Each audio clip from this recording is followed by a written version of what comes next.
Alors justement, j'ai aussi retenu dans un podcast, et ça je savais pas, on s'est pas revus en même temps entre-temps, mais que vous êtes 2 associés sur les 7 à ne pas avoir d'équipe, je me trompe, c'est ça? C'est donc Félix, le CEO, qui n'a pas d'équipe, et toi, en tant que CEO, je reprécise. Les autres associés, donc il y a Edouard, qui est patron de l'équipe commerciale, je vais y arriver. Alexandre, donc on parlait d'Alexandre tout à l'heure, qui est un ancien comptable, expert comptable, qui lui pilote la plus grosse équipe dont tu parles. L'équipe qui supporte les cabinets. Ouais. T'as quoi d'autre? Donc l'équipe tech derrière. Ensuite, il y a Tancred au produit, je crois. Produit, qu'on a eu, et je remettrai tout le lien du podcast également. Ouais. Et ensuite, ils sont 2 en tech. Un qui est à l'équipe et un qui est plus IC. Ouais, excellent. Ok. Pourquoi je te pose cette question? Parce que je comprends que globalement, toi, tu as un rôle un peu libellule, je sais pas si c'est le terme, mais tu vas sur plein de sujets. Comment tu vois ton rôle aujourd'hui, justement? Pourquoi ce choix, d'une part, de part d'équipe, et de deux, comment tu décides un peu des priorités sur lesquelles tu vas mettre du temps? Alors moi, j'estime que mon rôle, c'est numéro 1, on ait une stratégie claire, que toute la boîte, on sache où on va et qu'on rame tous dans la même direction, et que cette stratégie, elle soit bien communiquée, transparente, et que tous les gens aient les éléments pour prendre à leur niveau les bonnes décisions, parce qu'on est en forte croissance, donc tu peux pas avoir une prise de décision centralisée, quoi. Faut que ce soit décentralisé, mais pour que ça marche, faut que ça ait infusé, que ça ait cascadé. Et deuxièmement, j'estime qu'on alloue bien nos ressources, qu'on n'ait pas d'angle mort. Et pour bien allouer nos ressources, moi j'estime que le meilleur truc à faire, c'est de mettre un peu tout le temps mon nez un peu partout, pour voir s'il y a des trucs qui déconnent, s'il y a des trucs où je me dis, tiens, là, il faudrait qu'on soit beaucoup plus lourd là-dessus et moins là-dessus.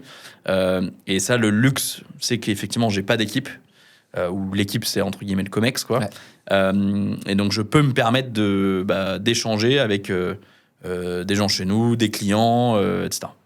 Et donc, je passe beaucoup de temps.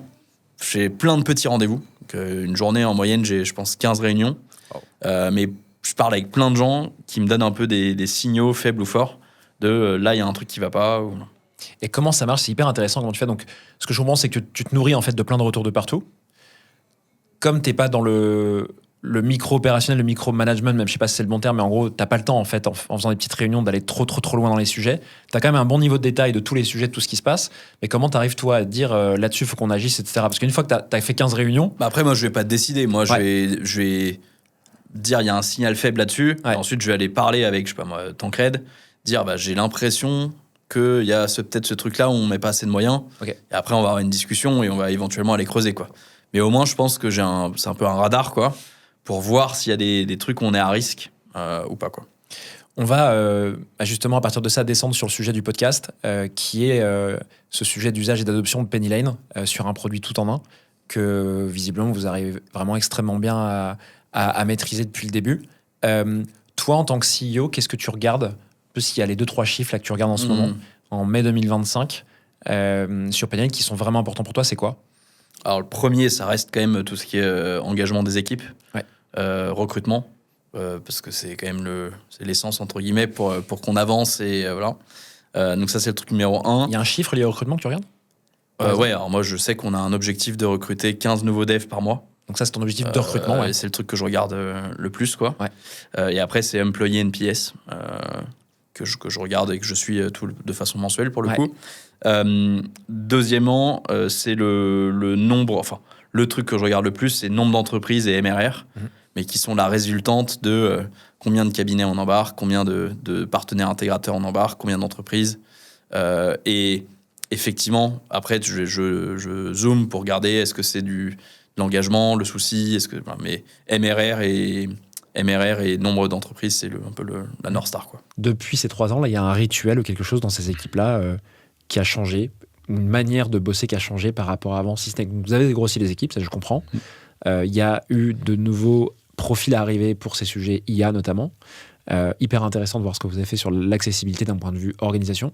Est-ce qu'il y a des choses que tu as dû modifier dans la façon dont vous bossez, collaborez, etc. Puisque l'équipe a quand même, tu passes de 30 à 80, quasiment triplé. Ouais, et puis on s'est pris vraiment les pieds dans le tapis l'année dernière. Ouais. Le passage des 60, là, ça a été compliqué parce qu'il y a une perte de sens dans la boîte. Personne ne comprenait ce sur quoi ils travaillaient, en quoi ça contribue à la strate générale.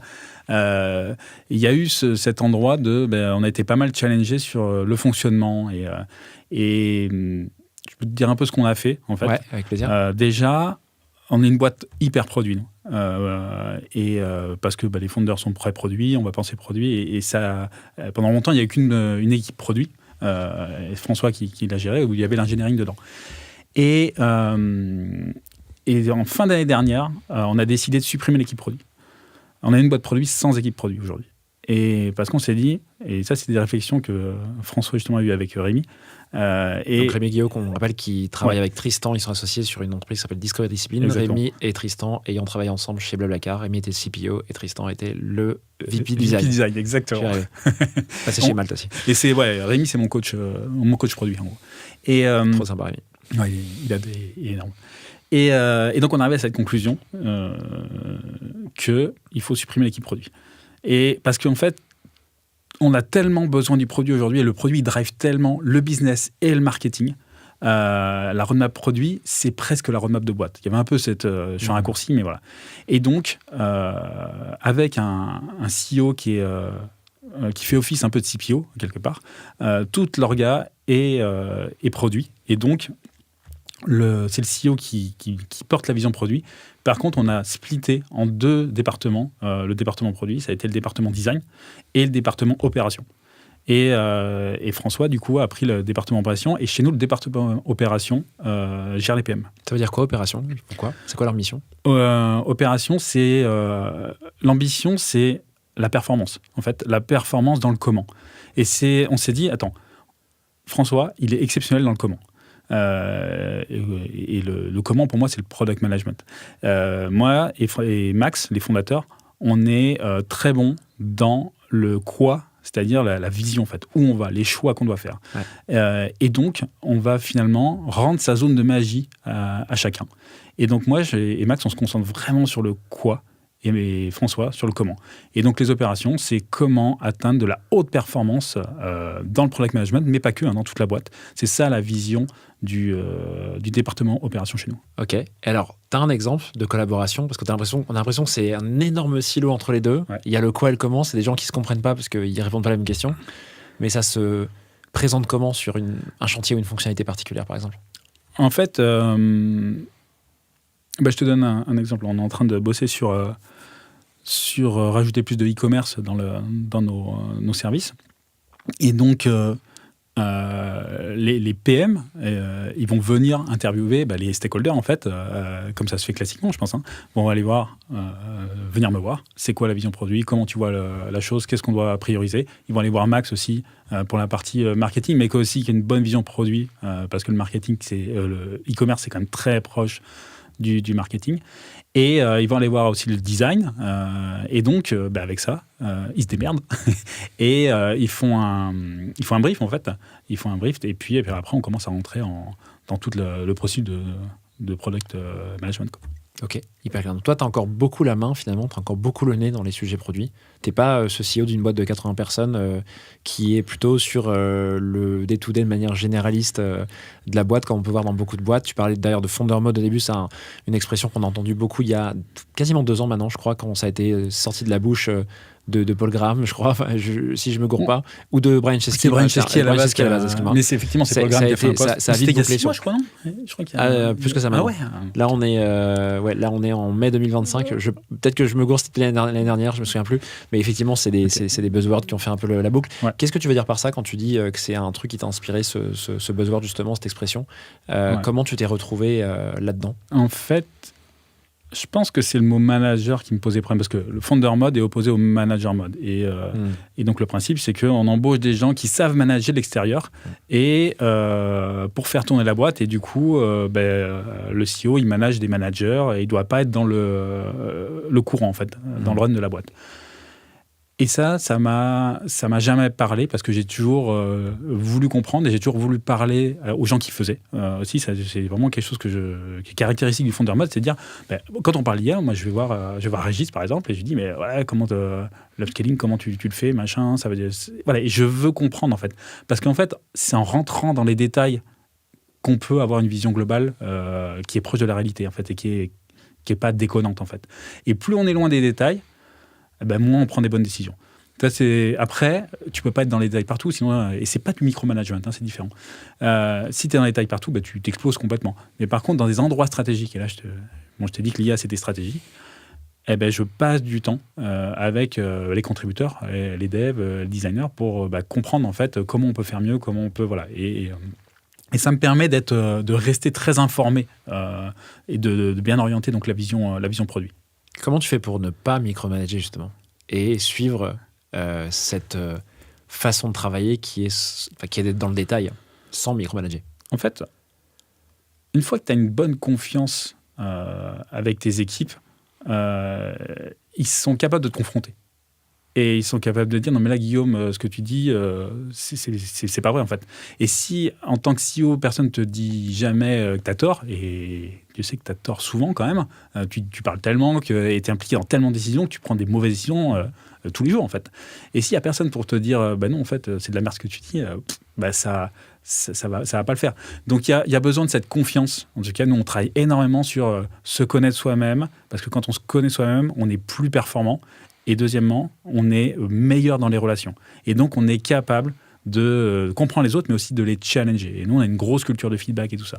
Et donc, quand je vais voir quelqu'un et je commence à lui dire, ce serait peut-être pas mal de faire ça, cette personne, elle va avoir aussi ses convictions et en tout cas, elle va être capable de venir me challenger. En tout cas, c'est le principe qui est derrière et qui fait que c'est pas parce que je dis un truc que ça va tout de suite être mis en application. Il faut faire attention à ça quand même, parce que c'est sûr qu'il y a un statut qui fait que, bien sûr, quand tu dis quelque chose, c'est pas n'importe qui dit quelque chose. Et donc, il faut prendre des pincettes en disant, ça, c'est juste une contribution, c'est pas un ordre, en fait. Voilà. Ok, donc c'est le mode d'intervention et le fait que tu n'aies pas le dernier mot, ce que je comprends, qui va différencier le micromanagement du founder mode. En tout cas, alors, j'ai pas dit que j'avais pas le dernier mot. Il y a des endroits où j'ai le dernier mot parce que c'est important stratégiquement. Ouais. Mais effectivement, je donne mon avis et il est reçu comme tel par les PM, par exemple. Et les PM sont en mesure de me challenger, en fait. Et ils sont encouragés à me challenger, ouais. Quand tu commences, du coup, pour faire cette transition, quand tu commences avec les 3 autres personnes, donc j'ai pas retenu les noms, Lilian, Rémi et Adrien, je vais pas les écorcher, vous êtes donc 4. Qu'est-ce qui se passe au début? C'est-à-dire que toi, c'est quoi ton plan et eux, c'est quoi leur plan? Ouais, alors du coup, déjà, dès le début, on met en place une organisation et c'est assez clair que moi, je prends le rôle de CEO. Je prends le rôle de CEO. Ce qui veut dire quoi? C'est que tu es sur les ventes, tu es sur quoi? Ça veut dire que non, on recrute assez vite un directeur commercial, mais en effet, sur les premiers temps, je suis sur les ventes parce qu'eux avaient l'expertise technique. Et finalement, c'est pour ça qu'on s'est aussi associés. C'est parce qu'ils avaient l'expertise technique, mais pas forcément l'expertise marché et business. Donc, en effet, je commence sur les ventes, mais je recrute quand même assez vite Florian, qui est directeur commercial. Et donc, en fait, on commence à mettre un schéma en place en se disant quels sont les pôles importants finalement dans la société et qui c'est qui naturellement prend le lead sur chaque pôle. Et après, on s'organise aussi des routines. Donc, on crée une espèce de codir qu'on met en place de façon hebdo et on fait également des séminaires managers où tous les managers se réunissent tous les 6 mois pendant 3 ou 4 jours pour l'organisation de la boîte et la roadmap des 6 mois à venir. Donc il y a une vraie orga finalement manager qui s'est mis en place très tôt, la structure de la société. Et en effet, moi je me suis tout de suite attelé au commercial. Ok, alors attends, parce que toi tu démarres, tu connais pas le SaaS, tu veux quand même pouvoir comprendre un peu le produit à faire, parce que le produit, quand vous le rachetez, globalement, il est vendu à plein de gens différents. Est-ce que vous dites bye-bye d'ailleurs aux clients que tes 3 associés avaient signés et qui n'avaient rien à voir avec l'immobilier? Ouais, carrément. Ouais. Ça, c'est une très bonne décision d'ailleurs. On dit bye-bye assez vite. C'est classique, mais c'est pas simple parce qu'il y a un peu d'attachement aussi émotionnel et c'est pas simple de dire non. Et toi, combien de temps tu mets à... Enfin, j'imagine que tu fais beaucoup d'appels commerciaux pour te faire au produit, comprendre un peu, nourrir ta vision aussi. Essayer de déterminer un peu quelle est la meilleure stratégie, comprendre les problèmes des futurs utilisateurs. Tu passes combien de temps là-dessus? Peut-être que tu en fais encore d'ailleurs, je sais pas. Mais en fait, les 100 premiers clients, c'est moi qui les ai signés, c'est moi qui les ai signés tout seul. Donc j'ai vraiment fait cette démarche au début pour comprendre le produit et comprendre le marché. Donc j'ai fait moi-même l'ensemble du process, donc de SDR à compte exécutif, donc de la prise de rendez-vous au closing. Et ça m'a permis à la fois de faire de la découverte finalement du métier et des besoins et à la fois de vendre la solution. Toi, c'est quoi tes rapports au produit en tant que CEO et fondateur aujourd'hui ? Est-ce que tu y touches encore ? Est-ce que plus du tout ? Enfin, ça m'intéresse un peu. Alors moi, j'utilise toujours le produit parce que tu vois, j'aime bien garder encore les pieds sur terre, voir ce qui se fait, etc. Donc, je suis tout le temps à utiliser les différents produits, regarder, tu vois, les différentes évolutions. Par contre, aujourd'hui, en fait, moi, j'ai structuré la boîte depuis environ 1 an. Ça m'a pris 1 an à faire en sorte de me retirer au maximum de l'opérationnel pour que je puisse être un peu plus focalisé sur ma zone de génie, qui est ce que je vais appeler le top of funnel. Donc, j'ai du coup recruté une super personne, Charles, qui est arrivé un petit peu comme un late founder, parce que moi, du coup, je suis seul dans la boîte. Et Charles, en fait, je suis seul fondateur restant dans la boîte. Et Charles, du coup, est arrivé en tant que COO, donc vraiment à la base opération, et puis est devenu aussi general manager par la suite. Et donc, c'est vraiment lui, tu vois, avec Charles, on bosse beaucoup ensemble, on échange vachement sur la vision, on se partage un petit peu, tu vois, tous les échanges qu'on peut avoir avec les clients, parce que lui, évidemment, il a des échanges avec tous les C-level de son network et des clients. Et moi, de par, évidemment, les 6 années et demie passées à faire ça, j'ai encore plein de clients avec qui je reste en contact et on discute souvent, plus des interviews que je peux faire. Et donc, en gros, à 2, on arrive à créer une vision assez forte de ce qu'on veut et de là où on veut aller. Et ensuite, évidemment, il y a tous les insights qui remontent et qui nourrissent un petit peu cette vision. Mais au jour le jour, moi, je suis plus du tout impliqué dans le produit aujourd'hui, quoi. T'es plus là sur les décisions de fonctionnalité, par exemple, ou sur des sujets, je sais pas, de résolution technique, de bugs ou de machin comme ça. C'est plus un rôle que tu prends ? Ça va dépendre, en fait. Là, tu vas me dire non, mais tu te dis, attends, au fond, j'avoue qu'il y a un bug qui m'a bien cassé les bonbons hier. Non, en fait, mon rôle aujourd'hui, j'avoue que c'est vraiment de bosser beaucoup plus avec Charles, tu vois. Et Charles, ensuite, c'est lui qui gère, tu vois, toutes les décisions. Donc, en fait, ça va être lui, tu vois, le décisionnaire. Et parce qu'en fait, aujourd'hui, je lui fais 100% confiance. L'année, tu vois, de transition pour moi, elle était un peu difficile. Parce que petit à petit, je me suis un peu transformé en inspecteur des travaux finis, ce que je déteste, tu vois. Donc, tu sais, c'est le gars qui, au final, laisse les gens faire quelque chose et après, une fois que c'est fait, vient se plaindre en disant « Mais attends, ça et ça n'a pas été bien fait. » Et du coup, là, je change totalement la façon de faire parce que clairement, j'ai pas envie d'être un connard comme ça. Donc, l'idée, tu vois, c'est beaucoup plus de bosser avec Charles puisque de toute façon, genre, je lui fais 100% confiance. Et ensuite, tu vois, quand il y a des choses où je me dis potentiellement ça pourrait être fait un peu différemment, rediscuter avec lui, essayer de comprendre, peut-être parfois un peu challenger, et idem que lui, tu vois, me challenge sur mes idées. Et à 2, tu vois, on s'entend bien, on y arrive bien. Et après, sur la partie bug et technique, j'avoue qu'il y a des fois où, en fait, dans des sujets qui sont très techniques, je pense que j'ai toujours, en fait, ça, c'est assez marrant, d'ailleurs, on en parlait avec Ty Chris, tu sais, qui a fait On-Off. En fait, le problème, c'est que je trouve que les gens qui sont très techniques, ils ont une vision, comme ils ont la tête dans le guidon et les mains vraiment trop dans le cambouis, ils n'ont pas tout le temps une vision assez large pour résoudre des problèmes. Et tu vois, c'est comme Elon Musk, par exemple, la plupart des ingénieurs qui sont ultra techniques et brillants te diront qu'Elon Musk, c'est pas un genre super ingénieur. Mais par contre, c'est lui qui trouve les idées, tu vois. Et c'est lui qui trouve les idées de résolution parce qu'en fait, il pense vraiment différemment. Et tu vois, sur quelques sujets très techniques encore, ça m'arrive en fait d'arriver et de proposer des solutions, tu vois, qui soient même très techniques parce qu'en fait, j'ai compris et j'ai tellement poncé le sujet que, tu vois, j'arrive bien à résoudre des puzzles en fait. C'est plutôt ça, tu vois. Et donc, Charles, je crois que c'est Tenot, Tenot, ouais, c'est ça.